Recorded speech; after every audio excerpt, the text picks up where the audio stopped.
कार्बनिक synthesis via इनोलेट्स। Enolate के द्वारा कार्बनिक संश्लेषण। हम जानते हैं कि कार्बोनिल समूह के इलेक्ट्रॉन न्यून कार्बन परमाणु पर नाभिक स्नेही अभिकर्मक आसानी से आक्रमण करते हैं। नाभिक स्नेही अभिकर्मकों की भांति कार्बेनिल प्रकृति वाले अभिकर्मक भी कार्बोनिल समूह पर नाभिक स्नेही आक्रमण करते हैं। कार्बनिक यौगिकों में जलावयवता पाई जाती है, जिसमें कीटोन व इनोल परस्पर अंतर परिवर्तित होते रहते हैं। इनोल रूप क्षार की उपस्थिति में जो ऋणायन बनाएगा उसे इनोलेट आयन कहेंगे, जो निम्न प्रकार अनुनाद के द्वारा स्टेबिलिटी प्राप्त कर सकता है। बड़े जटिल कार्बनिक अणुओं के संश्लेषण में इनोलेट आयनों की अत्यंत महत्वपूर्ण भूमिका है। ये क्षार उत्प्रेरक की उपस्थिति में अल्फा हाइड्रोजन परमाणु युक्त कार्बोनिल यौगिकों से प्राप्त होते हैं। एक कार्बोनिल समूह के निकटतम या अल्फा कार्बन से जुड़े हाइड्रोजन अम्लीय प्रकृति के होते हैं, जो प्रबल क्षार द्वारा निकाल दिए जाते हैं।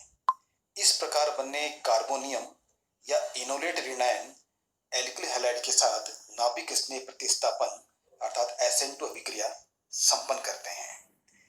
इन अभिक्रियाओं को एल्कीकरण अभिक्रियाएं कहा जाता है, क्योंकि इसमें इनोलेट कार्बन के साथ एक एल्किल समूह जुड़ा हुआ होता है। Acidity of the alpha hydrogen की अम्लता। एक कार्बोनिल समूह की अल्फा स्थिति पर विद्यमान हाइड्रोजन परमाणु एसिडिक होता है, क्योंकि प्रोटॉन त्यागने के बाद बना हुआ ऋणायन अनुनाद के द्वारा स्थायीकृत हो जाता है। ये स्थायी इनोलेट ऋणायन है। कुछ अल्फा हाइड्रोजन परमाणु युक्त कीटोनिक यौगिकों के pKa के मान सारणी में दिए गए हैं। सारणी का अवलोकन करने से स्पष्ट है कि एक कार्बोनिल समूह युक्त यौगिक कीटोन, एस्टर आदि काफी दुर्बल अम्ल हैं। इनके pKa का मान पर्याप्त उच्च है। इन यौगिकों को एल्कोक्साइड के साथ इनोलेट आयन में परिवर्तित नहीं किया जा सकता है, क्योंकि इस प्रक्रम में बने हुए अल्कोहल के pKa के मान कम होते हैं, अतः विपरीत क्रिया अधिक प्रभावी रहती है।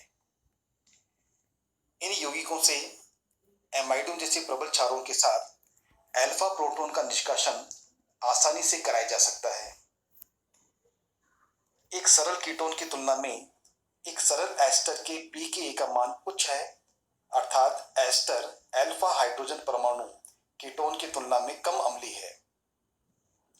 इसका कारण यह है कि एल्कोक्सी समूह का ऑक्सीजन परमाणु निम्न प्रकार से कार्बोनिल समूह के साथ इलेक्ट्रॉन युग्म का विस्थानीकरण करता है, अतः R समूह से अल्फा हाइड्रोजन परमाणु सरलता से नहीं निकलता है। साथ ही कार्बोनिल समूह के ऑक्सीजन परमाणु के एल्कोक्सी समूह के साथ अंतर क्रिया के कारण वह इनोलेट आयन को स्थायीकृत करने में भी कम योगदान देता है। यदि कीटोन के अल्फा कार्बन पर कोई इलेक्ट्रॉन आकर्षित करने वाला अर्थात -I प्रभाव वाला समूह जुड़ा हुआ हो तो वह इनोलेट आयन को स्थायीकृत करता है और इस प्रकार कीटोन की अम्लता को बढ़ाता है। अतः यदि कोई हाइड्रोजन परमाणु तो कीटोनिक समूह के लिए अल्फा स्थिति पर हो तो उसके इनोलेट आयन का स्थायीकरण करने में दोनों कीटोनिक समूह योगदान देते हैं, अतः इनकी अम्लता सरल कीटोन की तुलना में और बने हुए अल्कोहल की तुलना में अधिक हो जाती है। यदि कार्बोनिल समूह के स्थान पर कोई अन्य प्रबल इलेक्ट्रॉन आकर्षित करने वाला समूह जुड़ा हुआ है तो भी अल्फा हाइड्रोजन परमाणु अम्लीय हो जाता है। उदाहरण के लिए मेथिल साइनाइड एथिल एसीटेट जितना ही अम्लीय होता है। दोनों का pKa का मान 25 है। इसमें भी यदि साइनाइड समूह की संख्या बढ़ाई जाए तो अल्फा हाइड्रोजन की अम्लता में लगातार वृद्धि होती जाती है। डाई एथिल मेलोनेट व एथिल एसीटेट दो ऐसे महत्वपूर्ण यौगिक हैं जो इनोलेट आयन द्वारा अनेक कार्बनिक संश्लेषण में उपयोग किए जाते हैं।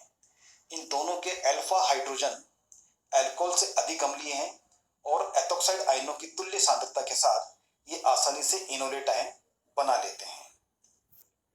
इस प्रकार C double bond O CH2 C double bond समूह के हाइड्रोजन परमाणु अम्लीय क्रियाशीलता प्रदर्शित करते हैं।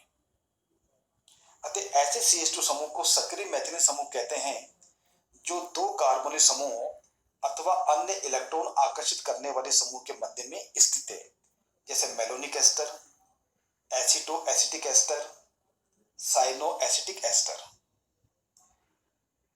Alkylation of diethyl malonate, diethyl malonate का एल्किलीकरण। मेलोनिक अम्ल के डाइएथिल एस्टर को डाइएथिल मेलोनेट या मेलोनिक एस्टर कहते हैं। इसे बनाने के लिए निम्न रिएक्शन सीक्वेंस का उपयोग किया जाता है, जिसमें एसिडिक अम्ल से प्रारंभ करके मेलोनिक एस्टर का संश्लेषण किया जाता है।